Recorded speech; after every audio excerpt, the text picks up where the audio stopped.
الرحمن الرحیم۔ السلام علیکم۔ آج ہم پڑھیں گے جماعت ہفتم کی اردو۔ اس کا سبق نمبر 10 عنوان مسدس حالی۔ اس کے مقاصد ہیں: اس نظم کو پڑھنے کے بعد طلبہ طالبات اس قابل ہو جائیں گے کہ وہ ذرائع ابلاغ میں خبروں، ڈراموں، فیشنوں کے اہم نکات کو سمجھ سکیں، اسکول کی کسی تقریب کی روداد لکھ سکیں، اہم صفت کے درجوں کی پہچان کر سکیں۔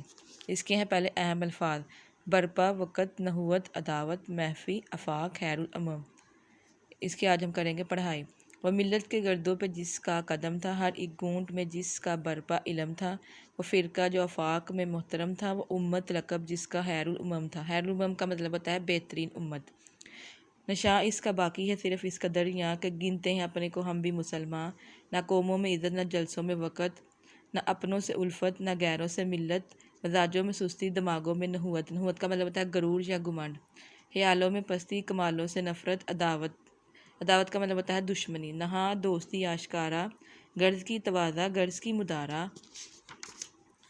ہنر ہے نہ تم میں فضیلت ہے باقی، نہ علم و ادب ہے، نہ حکمت ہے باقی، نہ منطق ہے باقی، نہ حیت ہے باقی، اگر ہے تو کچھ قابلیت ہے باقی۔ اندھیرا نہ چھا جائے اس گھر میں دیکھو، پھر اکسا دو اس ٹمٹماتے۔